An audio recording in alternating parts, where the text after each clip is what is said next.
आज रहेंगे prime minister और council of minister, cabinet committees. Okay, prime minister क्या होता है भाई? He is the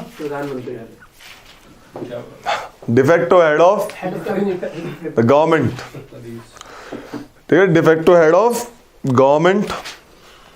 low prime minister के बारे में लिखेंगे। प्राइम मिनिस्टर जो है यार, प्राइम मिनिस्टर के लिए कोई स्पेसिफिक आर्टिकल नहीं है कि भाई जो स्पेसिफिकली डील करे प्राइम मिनिस्टर के बारे में, but article 74 and 75 tells about the prime minister. Okay, 74 कहता है there has to be the prime minister who is head of council of minister to aid and advise the president.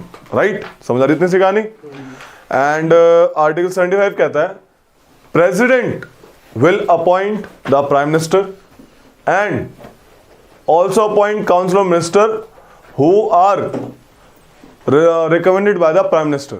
कहने मतलब ये है कि प्रेसिडेंट अपॉइंट करेगा PM को, okay, और उन्हीं बंदों को मिनिस्टर्स अपॉइंट करेगा प्रेसिडेंट जिनको प्राइम मिनिस्टर देगा कि इस बंदे को बना दो डिफेंस मिनिस्टर, इसको अपॉइंट करो डिफेंस मिनिस्टर, इसको होम मिनिस्टर, सरकारी नौकरी।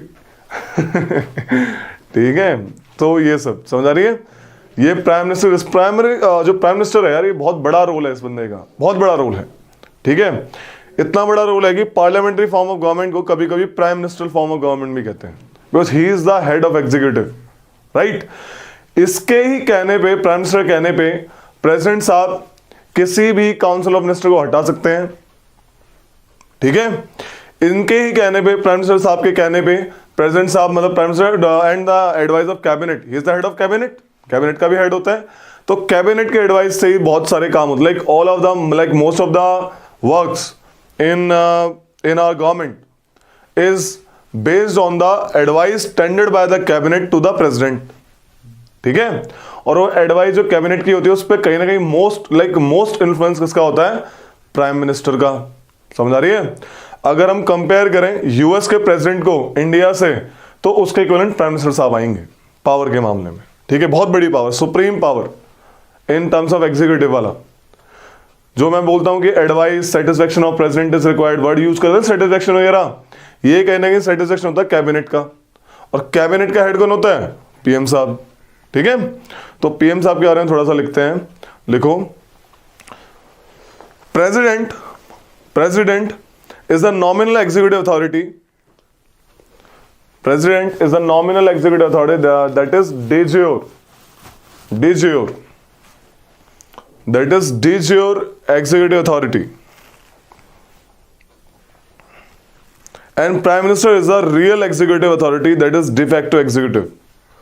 And the Prime Minister is the real executive authority, that is de facto executive. समझ आ रही है? तो क्या रियल एग्जीक्यूटिव डिफेक्टो का एक स्पेसिफिक मीनिंग है कुछ? क्या है? बाय फैक्ट में, जैसे फैक्चुअली कौन हेड है एट द एंड, ये वाली चीज प्राइम मिनिस्टर। ठीक है, de facto, D jure, by rule, by law आपका हेड कौन है? सारे काम किसके नाम पे होते हैं? प्रेसिडेंट के नाम पे। और बाय द फैक्ट एक्चुअल में कौन है हेड? कि काम तो उसके नाम पे हो रहे हैं, लेकिन कर कौन रहा है एट द एंड? पीएम साहब। ठीक है, तो लिख लो कि article 74 and 75 deals with parliamentary form of government. Okay,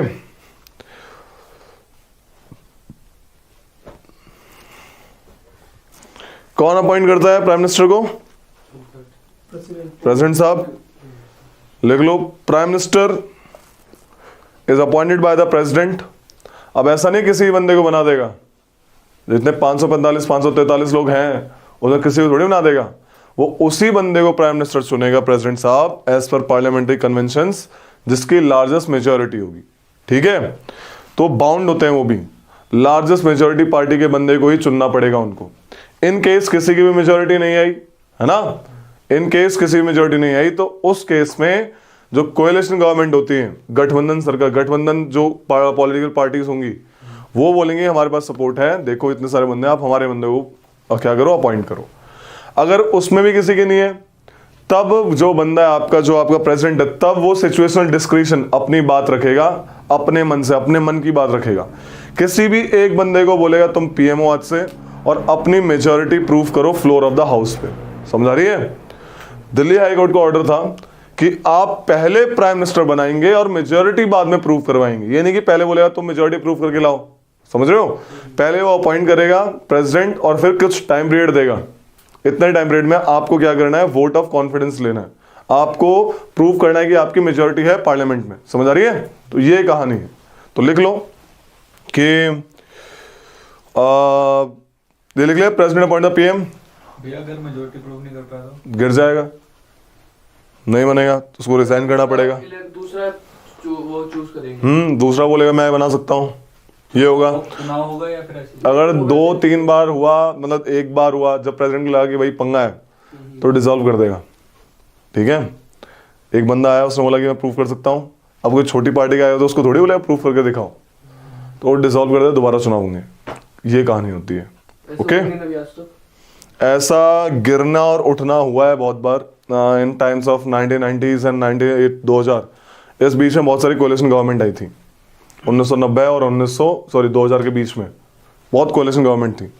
12 दिन के प्राइम मिनिस्टर क्यों बने थे? चौधरी चरण सिंह, क्योंकि वो मेजॉरिटी प्रूफ नहीं कर पाए थे। वीपी सिंह सेम कहानी, वो भी मेजॉरिटी प्रूफ नहीं कर पाए थे। बना तो दिए थे बट मेजॉरिटी प्रूफ नहीं थे, have to resign. Okay, so this is the case. लिख लो कि in the president appoints only the president appoints only the leader of largest political party who have largest number of seats in the Lok Sabha. Only the political party having largest number of seats in Lok Sabha, है ना? Majority seats बोले, majority.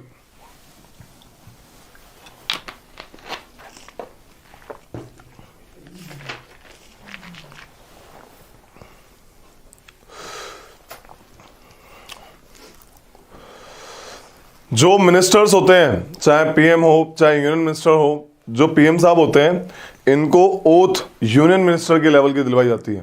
ठीक है? इनकी जो oath होती है वो ओथ होती है भाई oath of office and secrecy. ठीक है?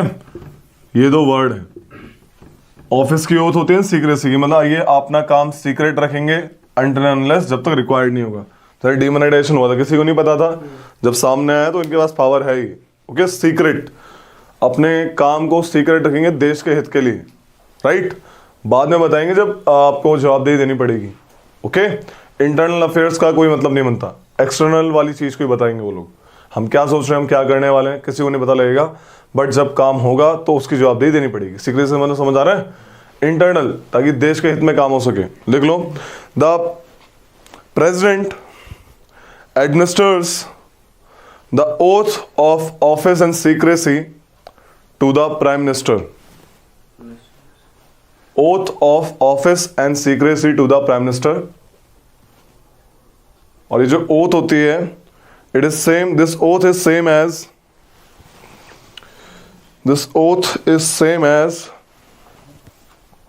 that of union minister. कोई प्राइम मिनिस्टर का अलग से डिजाइन नहीं होती है। समझ आ रही है?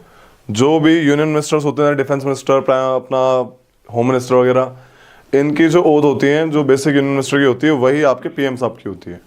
हमारे इंडिया में पीएम किसी भी हाउस से इलेक्ट हो सकता है, किसी भी हाउस से उसको अपॉइंट कर सकते हैं, चाहे वो क्या हो आपका लोकसभा एंड चाहे वो क्या हो आपकी राज्यसभा। समझ आ रही है? लेकिन ब्रिटेन में ऐसा नहीं है, क्योंकि हमने ब्रिटेन से लिया पार्लियामेंट्री सिस्टम, तो हम उससे कंपेयर करते हैं हमेशा। जो हमारा सिस्टम है, हमारा जो लोकसभा है, राज्यसभा है, इसमें से किसी में से भी हम उठा सकते हैं पीएम को। ओके? जनरली लोकसभा से उठाते हैं, है ना? जैसे पीएम साहब हैं, ये वाराणसी कॉन्स्टिट्यूएंसी है ना लोकसभा की। बट कोई भी बंदा, कोई भी पीएम किसी भी हाउस से बन सकता है। आज तक ऐसे पीएम जो राज्यसभा के हैं वो बस 3 ही हैं। 3 लोग बने थे राज्यसभा से पीएम, 1966, 1996, 2004। कौन कौन? 66 में तो वही होंगी, इंदिरा गांधी होंगी। यस, इंदिरा गांधी जी। 96 में मिसेस इंदिरा गांधी जी। वो की नरसिम्हा कुछ तो वो हो गया। HD देवगौड़ा, और वो फिर मनमोहन सिंह होंगे आपके। Yes, doctor Manmohan Singh.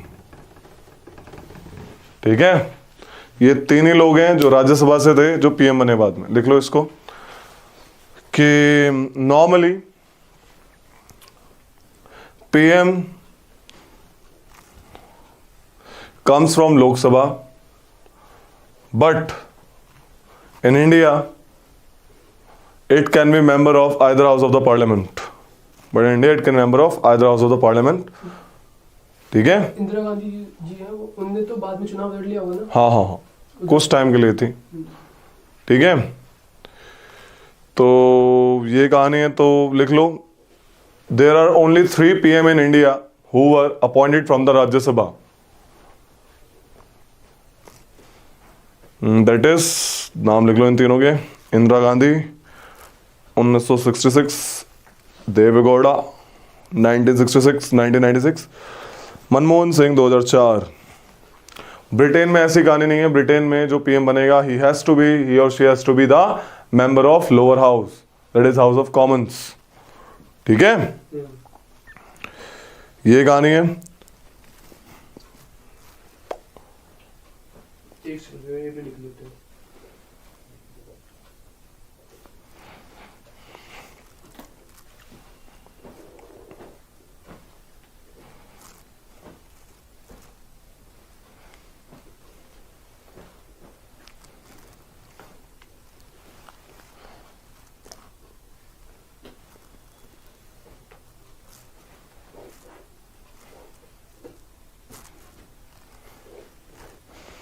जो आपके पीएम है उसकी पावर क्या क्या है भाई? He just direct the president to whom the ministry should be given. उसी के ही कहने पे प्रेसिडेंट साहब किसी को भी मिनिस्ट्री एलोकेट करेंगे। पहले कितनी बड़ी पावर है, किसी को भी मिनिस्टर बना सकते हैं, राइट। सेकंड पावर, किसी भी मिनिस्टर को रिजाइन करवा सकते हैं। दूसरी पावर, तीसरी, अगर पीएम रिजाइन करता है तो पूरी की पूरी मिनिस्ट्री रिजाइन करेगी। अगर जैसे एज अ पीएम अगर मैं रिजाइन करता हूं तो पूरी मिनिस्ट्री कोलैप्स हो जाएगी, खत्म हो जाएगी। Okay, there has to be new election और there has to be new government to be form. समझ आ रही है? तो पीएम की बहुत बड़ी पावर है। पीएम रीशफल करता है मिनिस्ट्री को, ओके, कैबिनेट के ऊपर अपना होल्ड रखता है। बहुत बड़ा इन्फ्लुएंस है पीएम के ऊपर। लिख लो आर्टिकल, और इसके ना कुछ ड्यूटीज होती हैं आपके पीएम की राष्ट्रपति के प्रति। जो भी काम होते हैं वो राष्ट्रपति को जाके बताते हैं कि हम आपके नाम पे ये कर रहे हैं। राष्ट्रपति कभी भी पीएम को बोल सकते हैं कि आप जो ड्यूटी करें आप बताइए, मतलब कि किस काम, जो काम कर रहे हैं मुझे बताइए उसके बारे में, कभी भी एक रिटर्न में मंगवा सकते हैं। तो कुछ स्पेसिफिक रिलेशन है पीएम और प्रेसिडेंट के बीच में जो कि एक आर्टिकल डील करता है। लिख लो article 78 deals with the duty of prime minister with respect to president। ठीक है, सारी की सारी इंपॉर्टेंट डिसीजन वगैरह के बारे में बताना। ओके, ये सब, ये छोटी मोटी कहानी है। With respect to duties of prime minister, क्या लिखा? Duty of PM with respect to president, with respect to president, PM की ड्यूटी प्रेसिडेंट के साथ। ठीक है, इनका इतना बड़ा रोल था भाई पीएम का, तो लोगों ने कंपेयर किया इनको। तो लिख लो कुछ कुछ फेमस इनके बारे में, like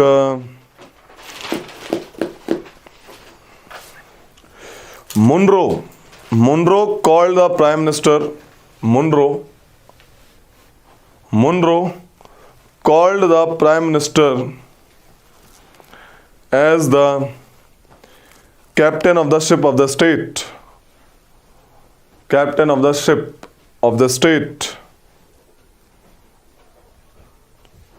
Ramsay Munir, Ramsay Muir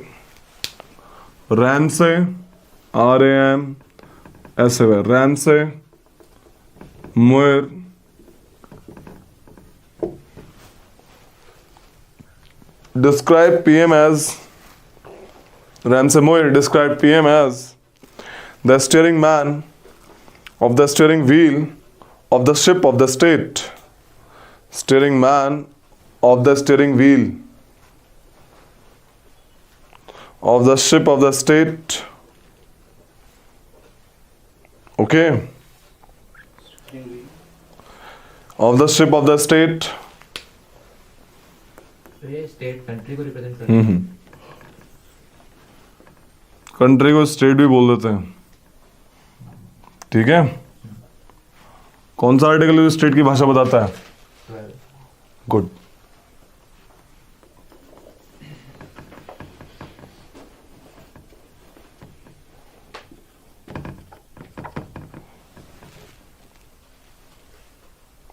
चरण सिंह, वीपी सिंह।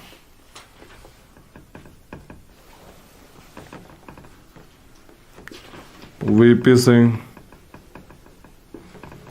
पीवी नरसिम्हा राव,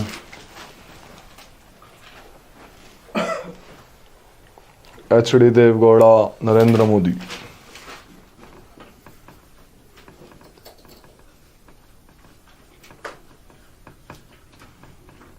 नरेंद्र दामोदर मोदी।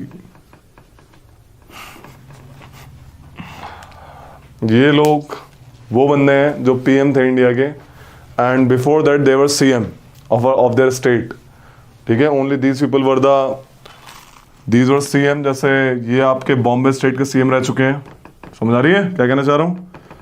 चरण सिंह यूपी के थे, वीपी सिंह यूपी के सीएम थे, पीवी नरसिम्हा राव आपके सीएम किसके थे? आंध्र प्रदेश के। एच.डी. देवगौड़ा किसके थे? कर्नाटका के। नरेंद्र मोदी गुजरात के। समझ आ गई? लिख लो। Total 6 PM were the CM of their respective states. नाम लिख लो, ठीक है।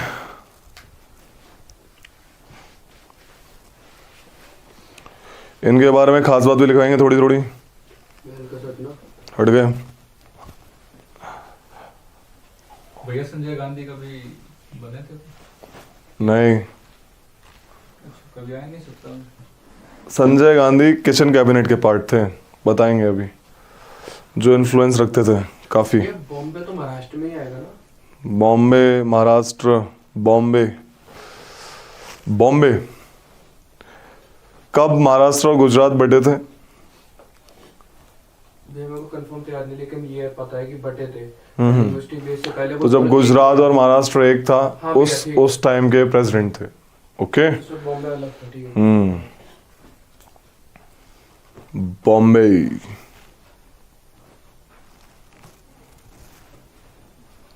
तो लिख लो एक चीज, लिख लिए सारे नाम। Morarji Desai was the first non-Congress PM of India, ठीक है। जनता पार्टी गवर्नमेंट ने इनको बनाया था। Morarji Desai was the first non-Congress PM of India, okay. ये वाले बंदे। PV Narasimha Rao was the first PM from South India, first PM from South India, Morarji Desai first PM of South India। और ये Morarji first non Congress, first, क्या थे ये? हाँ, जनसंघ। जनता पार्टी। ये पीवी नरसिम्हा राव उस समय था जब हर्षद मेहता का वो बीजेपी। क्या? हाँ, वो जो राम मनमोहन मॉडल। नहीं, पीवी नरसिम्हा राव वाला तभी पीएम थे ना जब हर्षद मेहता का स्कैम हुआ था। हाँ, उसमें भी थे, बिल्कुल उसमें भी थे। हमारा कॉलेज असली में थे भी भैया, हाँ? असली में थे। हाँ, वो असली स्कैम है वो। स्कैम असली में बिल्कुल थे। इनने मतलब पैसा नहीं दिया था। मूवी है, पीएम को पैसा नहीं दिया, वो भी 1 करोड़ रुपया से। तो यहाँ पे हमारे संत थोड़ी हैं, संत बंदा थोड़ी बन रखा है पीएम हमारे इंडिया में, हैं? पीएम को सिर्फ 1 करोड़ ही दिया, मैं कह रहा उस टाइम पर उसने 400 करोड़ का था उसका। वो पर्सनल दिया होगा ना, पर्सनल 1 करोड़ समथिंग ऐसे करके, देश के हित के लिए नहीं दिया था, समथिंग लाइक दैट। ज्यादा होगा, कुछ दिखाया है, मूवी है, थोड़ा सा ऊपर नीचे कर देते हैं। On the basis of movie you can not comment on the factual part of it, okay. कौन सी मूवी की बात हो रही है? अरे वो सीरीज आई थी ना हर्षद मेहता, स्कैम 99। स्कैम 92। भाई हमारे कॉलेज का भी उद्घाटन इन्होंने किया। किन्होंने? अरे नरसिंह 1 करोड़ वहां लगे थे। वेंकटेश हाँ साउथ इंडिया से तो ठीक है, ट्रस्ट पे चलता है ना तो ये कहानी है। हमारा किसी को नहीं central council of minister PM के बराबर ही है, ठीक है, लेकिन थोड़ा सा मामला अलग है इनका। अब इनके बारे में थोड़ी सी बात करते हैं। देखो तुम लोगों को मैंने अभी बताया कि इनकी जो ओथ होती है वो सेम होती है। पीएम की जो सैलरी होती है ना, सैलरी वो as a member of parliament मिलती है। As a member of parliament he get the salary, कोई अलग से नहीं है पीएम की अलग सैलरी, नो। पीएम की जो सैलरी होती है, PM and any of the minister, चाहे वो यूनियन मिनिस्टर्स हो, समझ आ रही है, they get the salary of member of parliament of Lok Sabha. समझ आ रही है कहानी सबकी? लेकिन इनकी थोड़ी ज्यादा क्यों होती है? क्योंकि इनको कुछ अलाउंसेस मिलते हैं जिन्हें कहते हैं समटरी अलाउंसेस।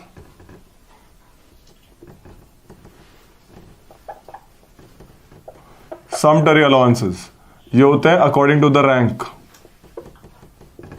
ठीक है, समझ आ रही है? अब पीएम की रैंक सबसे बड़ी है गवर्नमेंट में, तो उनको ज्यादा रुपया मिलता है। यूनियन मिनिस्टर को उससे थोड़ा सा कम, मिनिस्टर ऑफ स्टेट को उससे थोड़ा सा कम, डेप्यूटी मिनिस्टर को उनसे थोड़ा सा कम, ठीक है, काइंड ऑफ दैट थिंग। कल भी हमने डिस्कस किया था इसके बारे में। नॉर्मली आपके जो यूनियन काउंसिल ऑफ मिनिस्टर्स होते हैं, this is council of ministers, council of ministers को अगर बांटा जाए, इनमें भी सेम आर्टिकल आते हैं 74-75, ठीक है। 75 says that the council of minister are collective responsible for the Lok Sabha, okay. तो इसमें भी सेम ही बात है। आपकी पहला कौन है इसमें, हमने डील करा था इसको कल भी। नंबर 1 इज कैबिनेट, समझ आ रही है? सबसे बड़े होते हैं कैबिनेट मिनिस्टर। सेकंड पे आते हैं minister of state, minister of state, और दूसरे minister of state independent charge. Union minister भी तो होता है। अरे ये सब यूनियन है, ये सारे यूनियन मिनिस्टर्स हैं। ये सारी यूनियन है। यूनियन सेंट्रल वाले, स्टेट के नहीं, वो ऐसा ठीक है। ये सारे ये सब ये council of minister are called union ministers. State के भी होते हैं। अरे स्टेट के नहीं होंगे क्या? सीएम नहीं होता, सीएम उसके अंदर नहीं होते होम मिनिस्टर। पुलिस कौन संभालता है? होम मिनिस्टर वहां का। वहां के एग्रीकल्चर मिनिस्टर कहाँ के हो? हरियाणा के हो? वहां पे मिनिस्ट्री नहीं होगी, कौन चलाएगा सरकार? अच्छा वो यूनियन मिनिस्टर कहलाएंगे। सुनो ध्यान से सुनो, कंफ्यूज मत हो। यूनियन वर्ड किस लिए यूज होता है? सेंटर के लिए। सेंटर के मिनिस्टर। इंडिया इज यूनियन, समझ आ गई? यूनियन। और छोटे छोटे स्टेट, इनके स्टेट मिनिस्टर होते हैं, समझ आ रही है? जैसे यूपी वगैरह, यूपी के अलग मिनिस्टर्स होंगे, सीएम उसके नीचे अलग अलग मिनिस्टर, समझ आ रही है कहानी? यूनियन मिनिस्टर सिर्फ इंडिया के होंगे, इंडिया। मिनिस्टर्स स्टेट में भी होते हैं, लेकिन यूनियन मिनिस्टर नहीं होते वहां पे, स्टेट मिनिस्टर्स होंगे, ठीक है। भैया मगर जैसे एक न्यूज था कि भाई ये उद्घाटन में यूनियन मिनिस्टर गए। हाँ तो ये वाले होते हैं, इंडिया वाले। कैबिनेट वाले। नहीं नहीं नहीं, मैं तोड़ूंगा मैं तुम लोगों को। Union state minister. पर भैया ये जो कैबिनेट मिनिस्टर है, ये इनका ज्यादा होता है ना वो? यस, समटरी अलाउंस भी ज्यादा होता है, पावर भी ज्यादा होती है। ये लोग उनके अंडर में आते हैं। देखो यार, मैंने बताया था कल भी कि सीन क्या होता है। Council of ministers are nearly or exactly 15% of total seats of Lok Sabha, जिसमें से 15 से 20 या 30 लगा लो, 15 से 30 आपके कैबिनेट मिनिस्टर्स होते हैं, समझ आ रही है? ये अगला होता है मिनिस्टर ऑफ स्टेट या फिर minister of state independent charge. अगर मिनिस्टर ऑफ स्टेट है, जो कैबिनेट मिनिस्टर जो होते हैं ना, उनकी जो मिनिस्ट्री होती है, इनके अंदर बहुत सारे डिपार्टमेंट होते हैं। क्या होते हैं? बहुत सारे क्या होते हैं? डिपार्टमेंट। तो अलग अलग डिपार्टमेंट, जैसे बहुत सारे डिपार्टमेंट है, तो इनके मिनिस्टर ऑफ स्टेट बनते हैं। क्या बनते हैं? समझ आ रही है? मिनिस्टर ऑफ स्टेट डिपार्टमेंट के अंडर। तो यानी कि ये वाले बंदे कंप्लीटली अंडर किसके हैं? कैबिनेट के। लेकिन कुछ ऐसी मिनिस्ट्री होती है जो ज्यादा बड़ी नहीं है, कैबिनेट मिनिस्ट्री बना दें, बट वो छोटी सी है लेकिन उनका इंपॉर्टेंस है, तो उनके लिए बोलते हैं minister of state independent charge. अलग होते हैं, समझ आ रही है कहानी? तो ये कैबिनेट मिनिस्टर भी नहीं है, बट ये minister of state independent charge है। एक होते हैं डेप्यूटी मिनिस्टर्स, ये इनके नीचे आते हैं, समझ आ रही है कहानी? मिनिस्टर ऑफ स्टेट के नीचे डेप्यूटी मिनिस्टर्स। आ गया समझ में? ये 3 टाइप के मिनिस्टर्स हैं। ऐसा पूरे कॉन्स्टिट्यूशन में कहीं गिवन नहीं है, बस ये कॉन्स्टिट्यूशनल प्रोविजंस के हिसाब से है। इस किताब में नहीं लिखा है, इस किताब में कहीं पे भी कोई डिस्क्रिप्शन नहीं लिखा है कि यूनियन मिनिस्टर प्लान लिख रहा। यहाँ पे उसने लिखा council of minister. Cabinet word कौन सा आर्टिकल में लिखा है? आर्टिकल 352 है ना। आर्टिकल 352 में क्या करा है उन्होंने? एंड 44th अमेंडमेंट एक्ट से क्या बोला? कैबिनेट की रिटर्न एडवाइस होनी चाहिए, है ना। बोला है ना 44th अमेंडमेंट एक्ट से, कैबिनेट वर्ड यूज हुआ है ना। तो कैबिनेट को, कैबिनेट मतलब क्या, उसमें क्या बोला? What do you mean by cabinet? Cabinet word is cabinet minister, minister of cabinet rank, minister of cabinet rank, बड़े मिनिस्ट्री वाले मिनिस्टर्स, जिनके बड़े मिनिस्टर जैसे defence, home, external affairs, highway, agriculture, law, health, ऐसे करके बहुत बड़ी बड़ी जो मिनिस्ट्री है, फुल फ्लेज मिनिस्ट्री जो है, उनके बनते हैं आपके minister of cabinet rank, that is cabinet. इसका हेड होता है पीएम और इसका भी हेड होता है पीएम। समझ आ रही है कहानी? तो कैबिनेट मीटिंग होती है, सुना होगा तुमने, कैबिनेट मीटिंग हुई तो उसमें सिर्फ कैबिनेट मिनिस्टर बैठते हैं, ना ये बैठते, ना ये बैठते, ना ये बैठते, सिर्फ कैबिनेट मिनिस्टर्स। क्यों? ताकि भाई कम लोग रहेंगे तो ज्यादा अच्छी तरह मामला सुलझेगा। एक वही वाली बात है, हमारे यहाँ पर रिप्रेजेंटेटिव डेमोक्रेसी क्यों है? क्योंकि हमारे 125 करोड़ आदमी और औरतें लोग, ये सब मतलब लोग हमारे जो ह्यूमंस है अपने इसमें इंडिया में, ये डायरेक्ट डेमोक्रेसी नहीं कर सकते, है ना। कितनी वोट डलवाओगे एक बार में? बार बार पैसा ही खर्च होना है। तो रिप्रेजेंटेटिव डेमोक्रेसी हुई।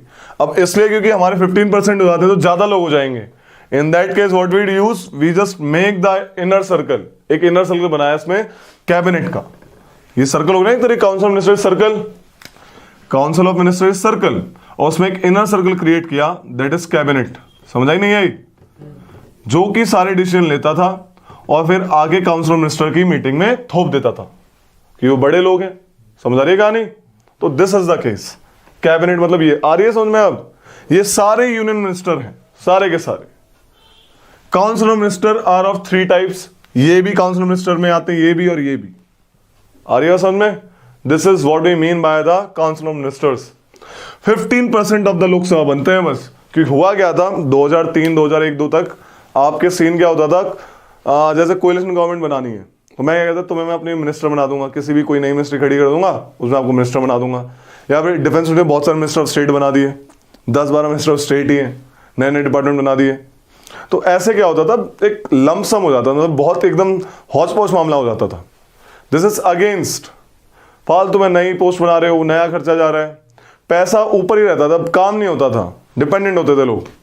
एक लुहावने का तरीका यूज हो गया ये। तो एक अमेंडमेंट किया गया जिसके थ्रू क्या बोला गया कि भाई कुछ भी कर लो 15% से ज्यादा नहीं होंगे। मजाक थोड़ी है। पता लगा सारे मेंबर ऑफ लोग सारे मिनिस्टर्स ही है ना। तो काइंड ऑफ दैट थिंग। तो लिख लो इनके बारे में हल्का सा कि 15% ऑफ कैबिनेट मिनिस्टर या सारे मिनिस्टर? सारे भैया गड़बड़ मगर अभी भी तो चलती है क्या? नहीं, नेवर। भैया भी जैसे 91st अमेंडमेंट एक्ट 2003 के बाद आपके ये बंदे 15% से ज्यादा नहीं हो सकते। Council of minister. Yes, okay. तो ये कहानी है। लिखो इनके बारे में। सेम आर्टिकल डील करते हैं इसमें भी, article 74 and 75 of the constitution of India के आर्टिकल 74 और 75 also deals with the council minister. हारे तो लिख लो इसके बाद थोड़ा सा लिखो कि सब कुछ सेम होता है, ठीक है, लेकिन ये चीज लिख लो, सुन लो। द मिनिस्टर्स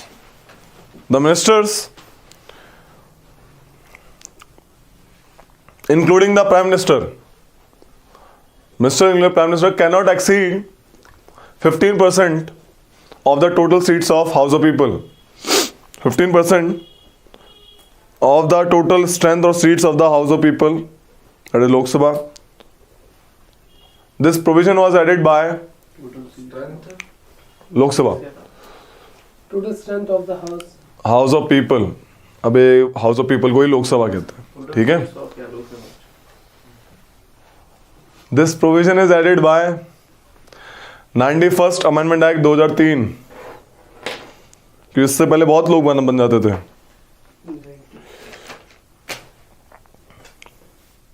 ये कौन सी ईयर में था? 2003। ये मैंने बताया हुआ एडवाइस बाइंडिंग होती है किस अमेंडमेंट एक्ट से? किस अमेंडमेंट एक्ट से एडवाइस बाइंडिंग होती है? किस अमेंडमेंट एक्ट से? नॉर्मली किसी भी एग्जीक्यूटिव वर्क के लिए एडवाइस बाइंडिंग होती है प्रेसिडेंट पे। किस अमेंडमेंट एक्ट ने 42nd एंड 44th है ना, और अगर कॉन्स्टिट्यूशन अमेंडमेंट एक्ट पास करवाना है तो 24th, वो अलग है। खैर, एक टर्म है भाई मिनिस्टर्स की टर्म है, नाम है उसका collective responsibility and individual responsibility. इसका नाम, इसके दो मतलब होते हैं कि भाई कलेक्टिव रिस्पॉन्सिबल है ये लोग, कोई भी एक्शंस गवर्नमेंट द्वारा किया गया, ठीक है, जो कलेक्टिव रिस्पॉन्सिबिलिटी है, that means they sail and sink together. इनके खिलाफ अगर काउंसिल ऑफ मिनिस्टर के खिलाफ नॉन कॉन्फिडेंस मोशन पास किया गया तो सारे मिनिस्टर्स को रिजाइन देना पड़ेगा। एक और मतलब है इसका, कैबिनेट मीटिंग में मानो कोई फैसला हो, किसान लॉ लाने की बात हुई, ठीक है, कुछ बंदे बोले कि सही नहीं है, कुछ बंदे बोले सही है, लेकिन अल्टीमेटली उन्होंने, कैबिनेट ने decide, cabinet as a whole ने डिसाइड किया कि भाई किसान लॉ बढ़िया है, पास करवाएंगे। बोला ठीक है। तो जो लोग जिनको पसंद नहीं थे किसान लॉ, वो बाहर आके ये नहीं बोलेंगे हमें पसंद नहीं थे, बोलेंगे हमें भी पसंद थे। Collectively responsible.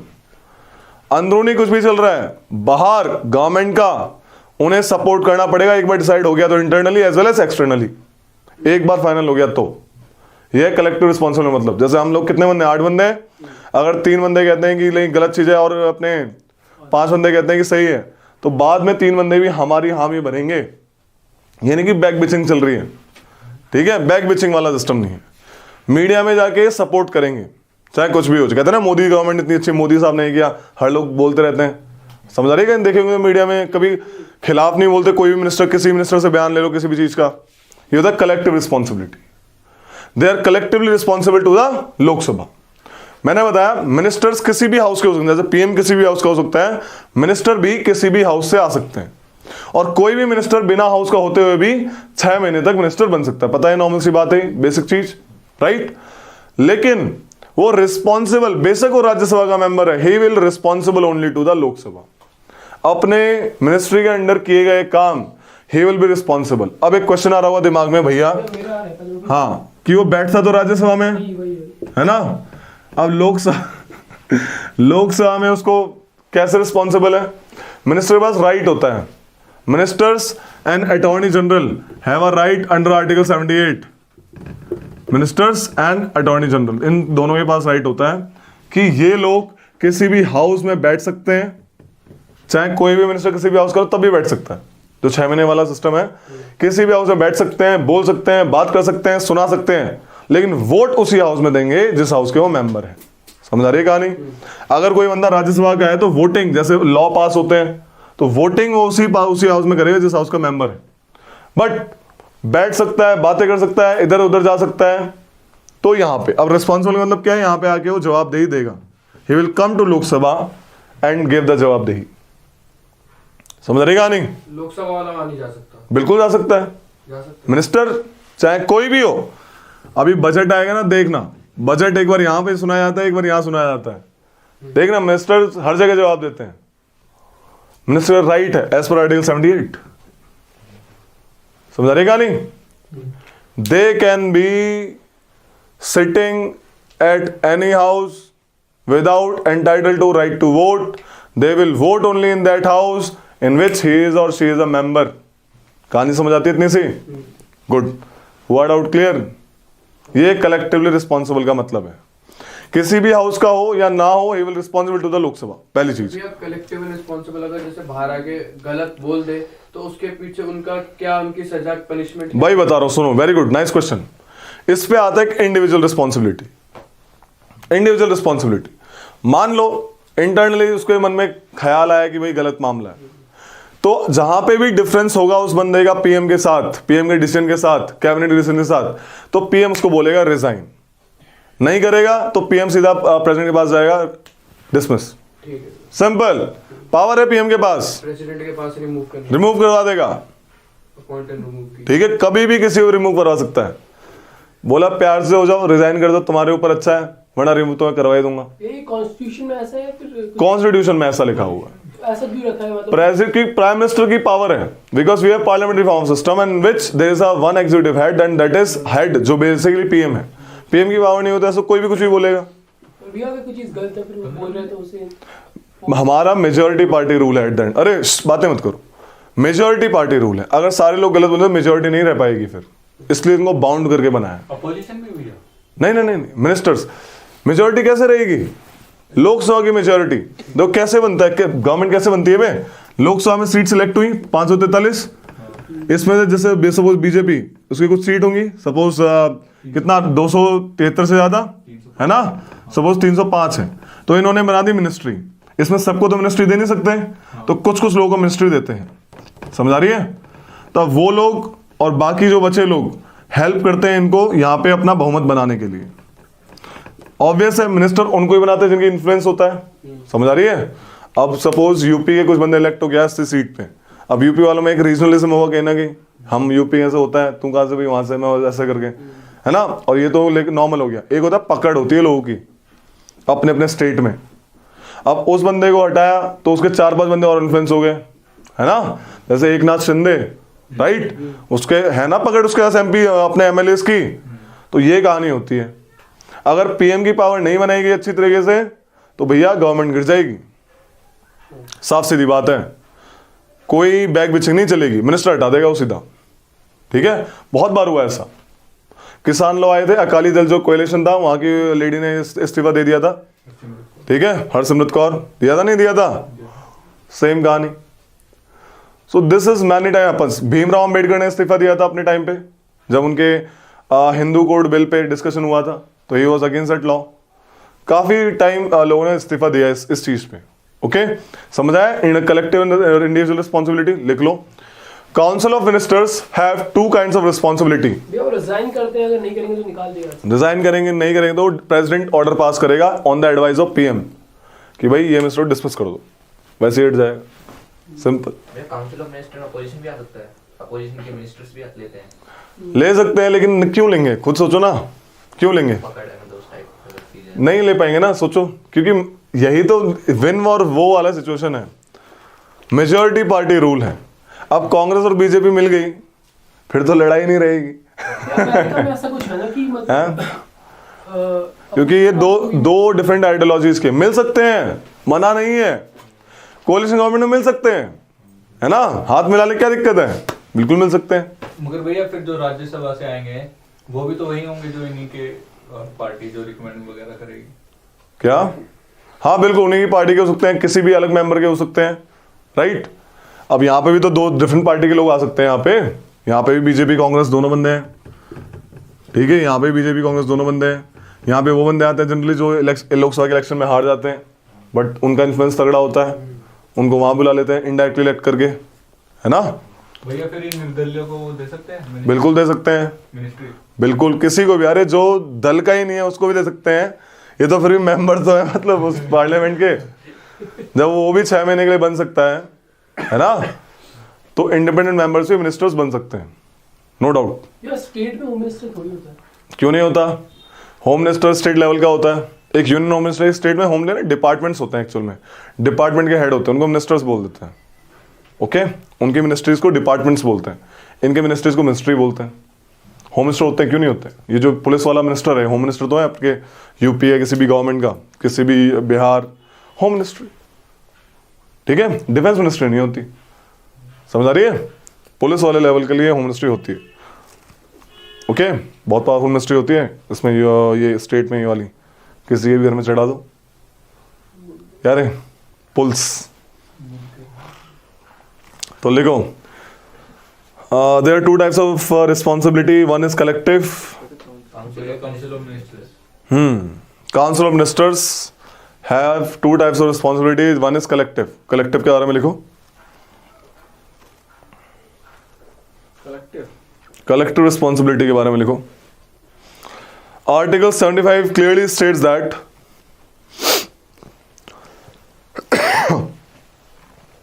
Article 75 clearly states that Council of Ministers is collectively responsible to the Lok Sabha.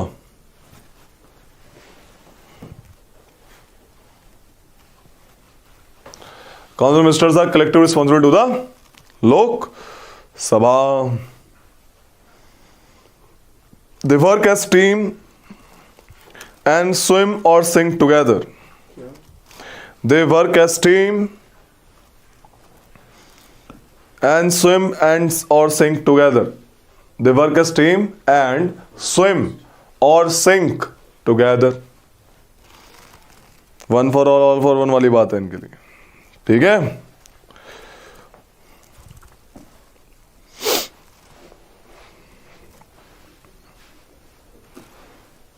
It is a duty of every minister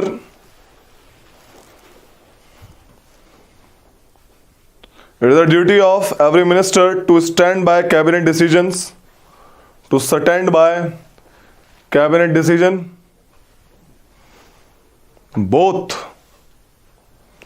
within और outside the parliament. पार्लियामेंट के अंदर भी सपोर्ट करेगा, पार्लियामेंट के बाहर भी मीडिया में बोलेगा तो सपोर्ट करेगा. Stand by the cabinet. Stand by cabinet decisions and support them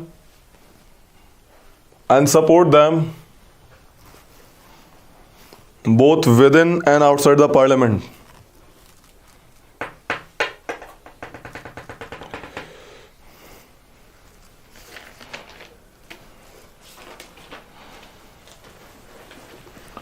ठीक है. अब लिखो individual responsibility.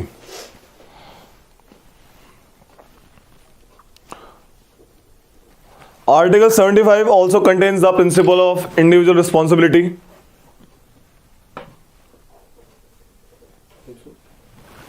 Contains the principle of individual responsibility. President can remove any minister on the advice of PM.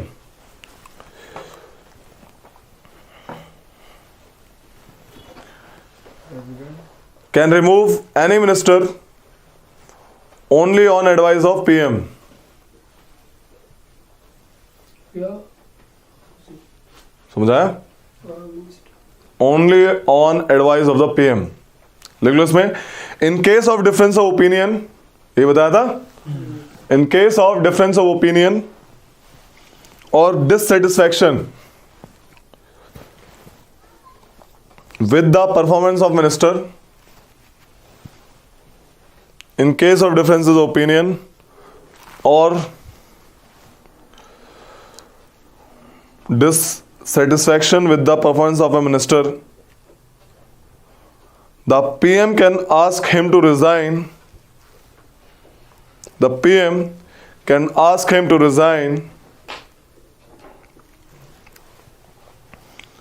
or advise the president to dismiss him. Or advise the PM or advise the president to dismiss him.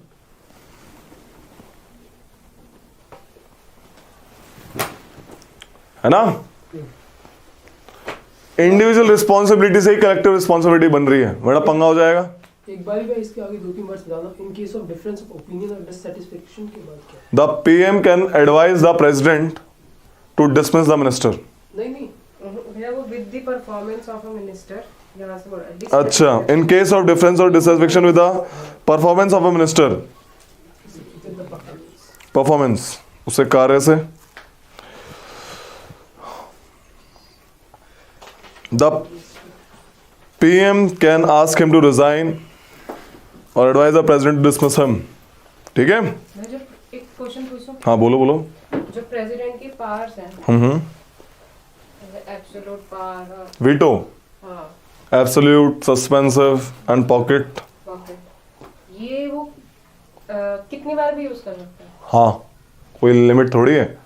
अपने कार्यकाल में सिर्फ 2 बार use करेंगे. तो काफी powerful हो गया ना फिर तो, क्योंकि अगर लॉ हटा देंगे, इम्पीच कर देंगे उनको अगर उन्होंने ज्यादा अपने मन की चलाई. क्या मतलब इम्पीचमेंट में तो उनके. हाँ तो बस कोई डेफिनेट है नहीं. ये देखो, ये भी वायलेशन ऑफ कॉन्स्टिट्यूशन कंसीडर करा जा सकता है. ये कॉन्स्टिट्यूशन खुद कहता है president is a nominal head. अगर प्रेसिडेंट अपनी चलाएगा, कॉन्स्टिट्यूशन साफ साफ कहता है कि प्रेसिडेंट पीएम और काउंसिल ऑफ मिनिस्टर की एडवाइस के बिना ना कुछ कर सकता है ना कुछ सोच सकता है. This is constitution view. In parliamentary form of system the real head is government. अगर वो गवर्नमेंट की ही नहीं मानेगा तो कहीं ना कहीं वायलेशन कर रहा है कॉन्स्टिट्यूशन का. पहली चीज. दूसरी चीज, गवर्नमेंट हमेशा उसी को प्रेसिडेंट बनाती है जो कि जो कि सुने, ठीक है, उन्हीं की पार्टी का बंदा हो, उन्हीं का बंदा हो। तीसरी चीज, पॉकेट वीटो कर सकता है, लेकिन एक बार दोबारा वो दिया तो बाइंडिंग हो जाती है उसके ऊपर, है ना। 42nd और 44th बाइंडिंग तभी बनाया है कि वो मना नहीं करेगा, ना दोबारा लौटाएगा, पॉकेट में रखेगा तो पंगा हो जाएगा उसके लिए खुद ही। समझ आ रही है? बहुत बहुत रास्ते हैं, एक रास्ता नहीं है, बहुत रास्ते हैं। सुप्रीम कोर्ट ही खुद ही बोल देगी। जैसे कोई भी रिजाइन दे सकता है, तो जैसे कोई एक एग्जांपल ले ले कि फार्म लो आए हैं, तो अपोजिशन अगेंस्ट में उसके, हाँ, और समझो वो बीजेपी का है, क्या बीजेपी का है, मतलब बीजेपी गवर्नमेंट ही लाई है, हाँ, तो अब किसी को पसंद ना आए, हाँ, किसी को मतलब एक मिनिस्टर को, हाँ, तो समझो उसे रिजाइन भी दे दिया, हाँ, तो फिर वो अपोज कर सकता है, ऐसा पूछ रहे हो? दूसरी टीम में जा सकता है। डिफेक्शन हो जाएगा, उसका डिफेक्शन हो जाएगा, मिनिस्ट्री हटेगी ना, वो मिनिस्ट्री हटेगी, मेंबरशिप नहीं हटेगा ना। अगर वो वोट अगेंस्ट में देगा, ये डिफेक्शन के ये लॉज हैं, वोटिंग में उसने वोट अगेंस्ट में दी अपनी ही पार्टी के, वोटिंग पता चल जाता है किसने क्या दिया। यस, आईज एंड नोज हाथ खड़े करते हैं, बटन नहीं दबाते, नहीं नहीं ऐसा कुछ नहीं है, आईज एंड नोज वहाँ तो लिखा आता है, कहाँ पे? स्क्रीन पे लिखा आता है ना। तो आईज एंड नोज है, सामने दिखता है सब कुछ। एक विप होता है, विप जैसे क्लास का मॉनिटर होता है, ऐसे विप होता है, विप देखता है डिसिप्लिन पार्टी में, उसको जब दिखेगा कि भाई इसने अगेंस्ट द पार्टी वोट किया है तो पंगा हो जाएगा, इसलिए इसको सीक्रेट नहीं रखा, सीक्रेट प्रेसिडेंट वाले को रखा है वो इलेक्शन, इसको सीक्रेट रखेंगे तो पंगा हो जाएगा, सरकार गिर जाएगी। समझ आ रही है? एक डिफरेंस होता है कैबिनेट और काउंसिल मिनिस्टर में, साफ साफ दिख ही रहा होगा तुमको, है ना, जो बनाया था पहले ग्राफ, जो मिनिस्टर्स होते हैं, कैबिनेट इंडिपेंडेंट स्टेट, तो cabinet is part of minister और नॉट, है ना। तो कैबिनेट बता ही दिया मैंने एक तरीके से, कैबिनेट जो है मामला क्या है कि cabinet is the supreme power in the council of minister. समझ आ रही है? वही अपनी कैबिनेट मीटिंग्स करती है, अपने डिसीजन को काउंसिल मिनिस्टर में लाके थोपती है और वो ओके हो जाते हैं। तो जहां भी एट द एंड ये लिखा होता है काउंसिल मिनिस्टर की एडवाइस से चलता है, तो कहीं ना कहीं एडवाइस वो मेनली किसकी होती है? कैबिनेट मिनिस्टर्स की। समझ आ रही है? ये कहानी है। तो नॉर्मल से कोई डिफरेंस, एक टेबल है, पढ़ के देखना है इसको घर पे, नॉर्मल है, कोई बड़ी नहीं है। एक है किचन कैबिनेट। क्या है एक word? Kitchen cabinet. Indira Gandhi government के टाइम पे ये वर्ड बहुत उछला था। क्या होता है, पीएम साहब जो होते हैं वो क्या करते हैं, कैबिनेट में भी 15 से 20 बंदे हैं, है ना, 15 30 लगा लो, 15 से 20 काफी बंदे हैं।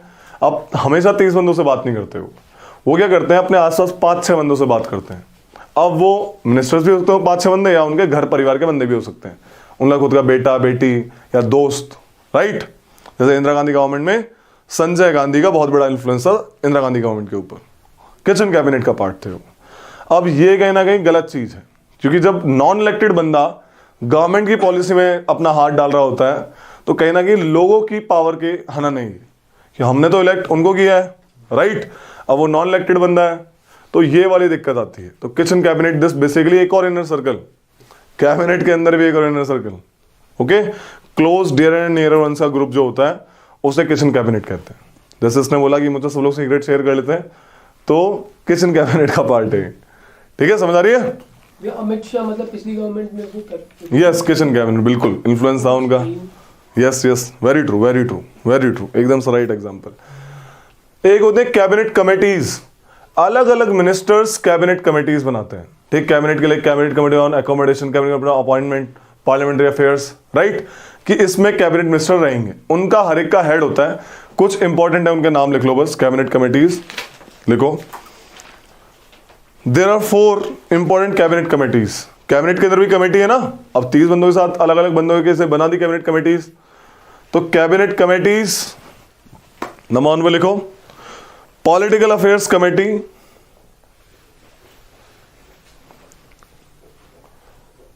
पॉलिटिकल अफेयर्स कमेटी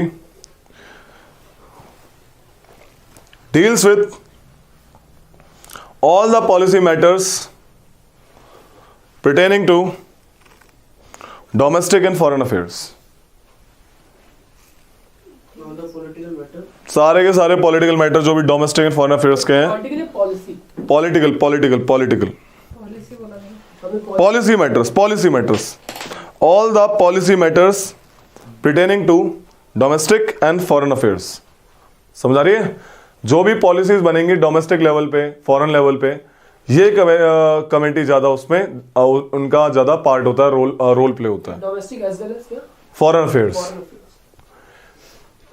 जिस भी कैबिनेट कमेटी में पीएम साहब मेंबर होंगे वो उसका हेड बन जाएंगे अपने आप ही, नॉर्मल सी बात है। अब तुम्हारे ग्रुप में जहां पे भी पापा होंगे हेड नहीं बन जाएंगे या मम्मी या पापा, नॉर्मल सी बात है। अब उनको ये थोड़ी आप मेरे से छोटे हो, नो नेवर। तो पीएम साहब जिस भी कमेटी के मेंबर होंगे, हाँ, तो उसके हेड बन जाएंगे। पॉलिटिकल अफेयर्स कमेटी को सुपर कैबिनेट भी कहते हैं। सबसे पावरफुल कमेटी जो है कैबिनेट कमेटीज में से यही है। क्या बोलते हैं भैया? It is also called super cabinet. Head कौन होगा इसका? पीएम। लिख लो, हेड इज पीएम। सेकंड लिखो, इकोनॉमिक अफेयर्स कमेटी। अब नाम से ही पता लग रहा है इकोनॉमिक अफेयर्स में डील करती है। इसका हेड कौन है? पीएम। लिख लो, economic affair committee, head is PM. Appointment committee, बड़े बड़े सेंट्रल गवर्नमेंट में जो अपॉइंटमेंट होता है, कैग है ना, बड़े बड़े सेंट्रल इंफॉर्मेशन कमीशन, सीबीआई, फलाना फलाना, ये सब। तो बड़े बड़े जो अपॉइंटमेंट्स होते हैं, इनकी अपॉइंटमेंट्स के लिए कैबिनेट कमेटी ऑफ अपॉइंटमेंट होती है। समझ आ रही है? तो पीएम तक अप्रोच होती है इन लोगों की, जो बड़े बड़े बंदे होते हैं पीएम साहब तक। एक होता है कैबिनेट सेक्रेटरी, सबसे बड़ा सेक्रेटरी होता है वो। ओके, पीएम साहब के डायरेक्ट टच में होता है। कौन भैया? हर 5-10 मिनट में पीएम साहब उससे बात करते हैं, हर 5-10 मिनट में। बहुत बड़ी बात है पीएम साहब का direct contact. Cabinet secretary. Cabinet secretary, एक ही होता है क्या? यस, एक ही होता है। जैसे आप आर्मी राजीव गौबा करके हैं शायद, चेक करो, who is cabinet secretary of India. मेरा नेट नहीं चल रहा। तुम डूब के मर जाओ। डर रहा है क्या? चेक कर लो। क्या कह रहे हैं? डरते हैं? नहीं, अगर डर मत, चेक कर सकते हैं। Cabinet last cabinet Rajiv Gauba है, राजीव गौबा, पावरफुल होंगे ना अभी? यस, सबसे पावरफुल गवर्नमेंट जॉब यही है। ठीक है, इन टर्म्स ऑफ परमानेंट। वैसे तो पीएम साहब की है सबसे पावरफुल। मतलब जैसे दूसरे प्राइम मिनिस्टर आएंगे तो चेंज नहीं होंगे? बिल्कुल कर सकते हैं, अपनी चॉइस से होता है। यस। ठीक है, प्रमोशन है इनका, तो प्रमोट करके बना हुआ है। क्या होता है देखो, जैसे क्या होता है देखो, जैसे अपने आर्मी में क्या होता है, लेफ्टिनेंट जनरल बहुत सारे होते हैं, है ना, एलजी लेफ्टिनेंट जनरल। तो आपके किसी एक को बना देते हैं जनरल, है ना। तो ऐसे ही बहुत सारे सेक्रेटरीज होते हैं हर मिनिस्ट्री का एक सेक्रेटरी होता है, आईएएस बंदा होता है, ठीक है, वही प्रमोट होकर सेक्रेटरी बनते हैं। तो इन एक सेक्रेटरी में से किसी को भी बना देते हैं कैबिनेट सेक्रेटरी, जो कि इन सारे सेक्रेटरी का हेड होता है। समझ आ रही है? तो जो कैबिनेट सेक्रेटरी भाई साहब हैं, इनका होता है पीएम से डायरेक्ट टच एकदम। अपॉइंटमेंट कमेटी का भी हेड कौन है? पीएम साहब। पार्लियामेंट्री अफेयर्स कमेटी, ये आपका इसी के में जो हेड है वो है होम मिनिस्टर साहब।